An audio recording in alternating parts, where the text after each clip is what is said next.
네, 11월 5일 민수기 1장 47절에서 54절입니다.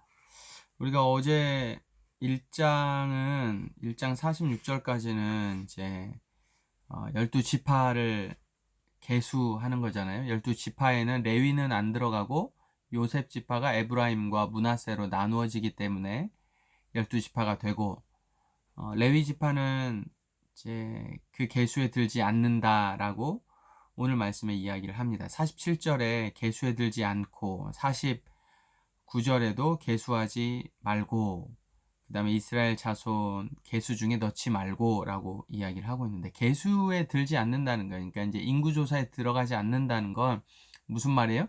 전쟁을 하지 않는다는 거죠. 레위인들은 전쟁하지 않는다라고 구별하신 거예요. 그러면 레위인이 하는 역할이 뭐냐? 첫 번째는 성막에 대한 일을 합니다. 성막을 치고 관리하고 운반하고 걷고 이런 부분들, 이제 성막에 대한 일을 첫 번째를 하고요. 두 번째는 성막을 회중으로부터 분리하는 역할을 합니다. 왜냐하면 성막에 레위인을 제외한 다른 사람들이 가까이 가면 죽는다라고 말씀을 하고 있고, 그 다음에 이 레위인들은 어디에 진을 치냐면 성막 주변을 삥 둘러서 진을 치게 됩니다. 그래서 레위인의 역할은 성막을 백성들과 구별하는 거예요. 분리하는 역할이 바로 레위인들의 역할입니다. 여러분, 이 성막을 이스라엘 백성과 레위인을 제외한 이스라엘 백성과 구별한다는 게 뭘까? 분리한다는 게 뭘까?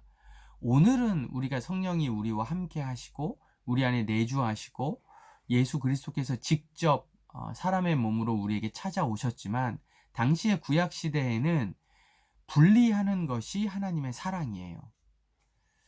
잘 생각하셔야 돼요. 하나님과 사람을 분리하는 것이 하나님의 사랑이라고. 왜냐하면 죽기 때문에 그래요. 죽는 거. 그만큼 죄와 의의 질적인 차이가 있는 거예요. 무한한 질적인 차이가. 우리는 이미 죄를 지었잖아요. 특별히 이스라엘 백성들은 출애굽기 32장에 금송아지를 만들었고, 그들이 계속해서 죄성을 가지고 있기 때문에 언제든지 하나님의 말씀과 하나님을 넘어올 수 있어요. 그거를 레위인들이 어떻게 하는 거예요? 방지하는 거예요. 방지하는 거죠. 그러니까 원래는 죄인을 하나님이 결코 함께 하실 수 없어요. 그러니까 죄인들에게 하나님이 거하실 수가 없다고요. 그럼에도 불구하고 하나님이 무한한 사랑으로 이스라엘의 진 안으로 오셨어요. 이스라엘 백성들 안으로 오셨다고요. 이것 자체가 놀라운 하나님의 사랑이고, 그 다음에 또 하나님의 사랑은 죄인이 하나님을 가까이 할 때 죽게 되는데, 우리가 태양빛을 맨눈으로 볼 수가 없잖아요. 태양을 맨눈으로 보면 눈이 상합니다, 시력이. 그래서 그거를 방지해 주는 거예요. 그게 하나님의 사랑입니다. 그러면서도 이스라엘 백성들을 하나님 곁에 두게 하시는 것. 그러니까 이게 어쩌면 역설인 거죠. 하나님을 가까이 하면 죄인이 죽지만, 그러나 하나님이 가까이에서 이스라엘 백성들을 보호하시고 지키시는 하나님. 이게 구약의 애매한 관계의 하나님의 사랑이에요. 근데 이게 신약시대로 넘어오면 예수님을 통해서 이 모든 과정을 다 없애버리신 거죠. 이 모든 불편한 과정을 다 없애버리신 거예요. 그래서 성소와 지성소도 구별했던 휘장이 예수님이 돌아가심으로써, 십자가를 지심으로써 찢어지게 되잖아요. 그래서 이제는 그런 인위적인 구별함은 있지 않고 예수 그리스도를 통해서, 성령을 통해서 우리는 하나님을 직접 만날 수도 있고 볼 수도 있어요. 그럼에도 죽지 않아요. 이게 구원 계시의 발전이라고 신학적으로는 이야기를 하게 되는데, 하나님이 어쨌든 구약 시대에는, 그리고 성막을 이스라엘 백성들에게 주실 때에는 철저하게 구별하셨다. 근데 이 구별함이 오히려 이스라엘 백성을 보호하고 이스라엘 백성을 위함이다 라는 게 오늘 말씀의 가장 핵심입니다. 여러분, 죄가 뭔지 여러분 깨달으셔야 돼요.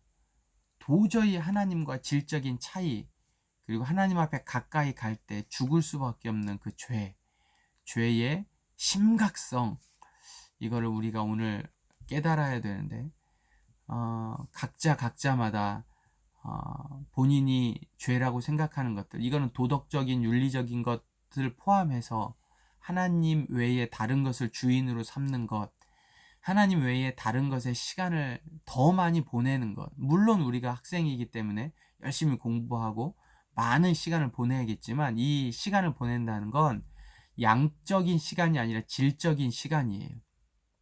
내가 어떤 사람을 만날 때도 양적으로 오래 만나는 것보다 정말 질적으로 그 사람과의 관계에 대한 분명한 확신을 가지고 만나는 게 더 중요한 것처럼, 우리가 하나님과의 교제, 하나님을 예배하고 매일의 삶 속에서 하나님을 묵상하는 우선순위, 질적인 교제가 우리에게 꼭 있기를 바랍니다. 그러기 위해서 여러분, 예배가 중요하고 또 순모임도 중요하고 각자 내가 가장 중요한 시간을 하나님 앞에 떼는 것, 이거 매우 중요합니다. 중요하지 않은 20시간을 보내는 것보다 중요한 2시간을 보내는 게 훨씬 더 깊은 관계와 교제, 우선순위라는 사실을 기억하고, 매 순간순간마다 비록 짧은 시간이지만 깊이 있게 하나님을 만나고 하나님이 내 삶의 주인임을 고백하는 그런 하루하루가 되기를 바랍니다. 함께 갑시다.